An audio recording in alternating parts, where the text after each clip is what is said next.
Hello everyone. Here is a little video that shows how to do the double curve. The first double curve I'm going to do is on the red parts. You can see I've done a little basting stitch here.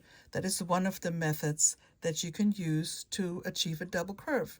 This was just one large triangle, if you remember, that was folded, but if you have a little basting stitch here, or a pin, as I show later, that subdivides this space, and you can make two instead of one curves. Okay, so let me get started. It is good if you have a foot that allows you to see the needle, which this one does. You could also use an open toe foot, for example, like this one, or there are several other feet that allow you to see the needle, but it is important for you to see what you're doing. To start with a clean finish, I'm going to pull the bobbin thread right through the middle of everything, and I'm going to tug on the red thread, and you can see the bobbin thread is coming up. At this point, the bobbin thread, I've just left it cream, and it is oftentimes better to use the same thread in the bobbin than you have on top, but I am going to loosen my top tension, and sometimes that's enough to not have any white little spots in your sewing line. Okay, so I'm going to peel this back as far as it wants to go without wrinkles. So that means you don't want to do anything like this that moves everything along here. So I'm just going to smooth this out. Okay, and press a foot down. I stitch in place. Never back stitch, just like quilting, just stitch in place. And now you can see on this side of the inside of this skid, for lack of a better word, that's why I line up the original fold. And I'm just carefully stitching around.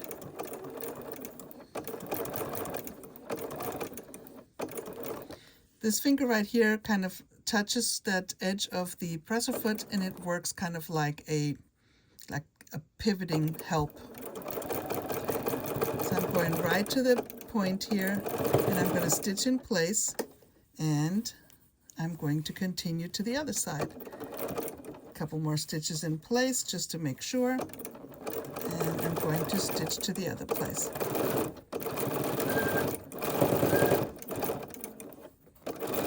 Okay, so this is method number one,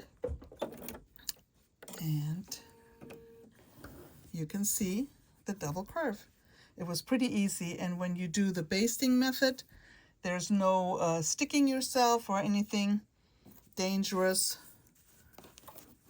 And so that is the preferred method if you have a lot of pieces.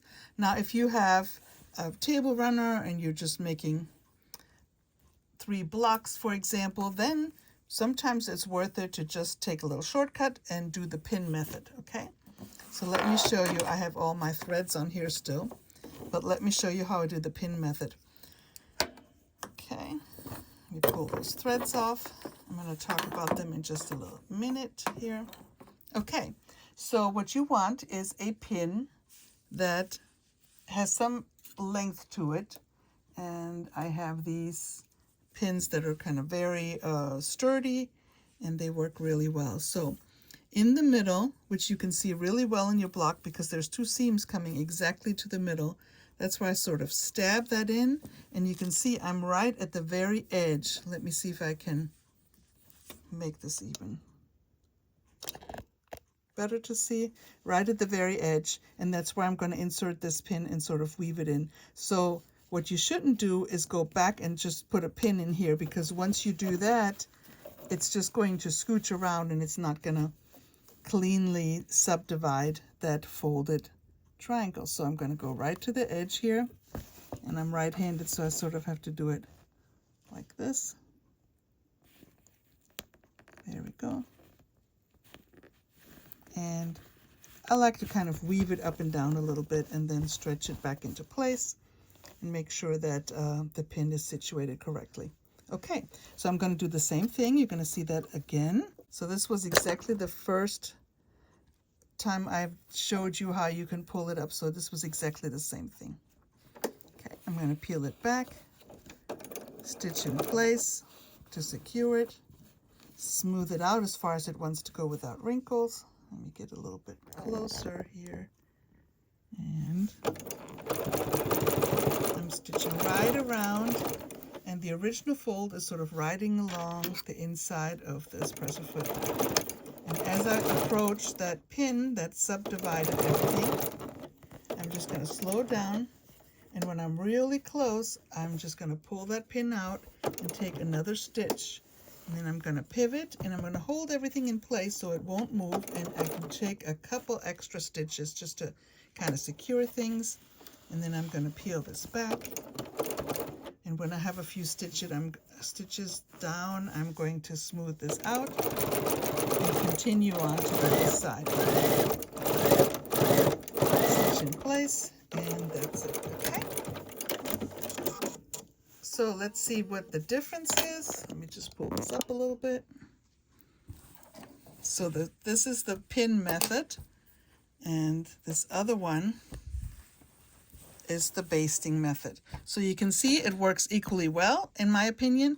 If I only have a few to do, I will do the pin method. If I have many blocks to do, then it's just as easy to put myself, to just do the extra work and do a couple of basting stitches here.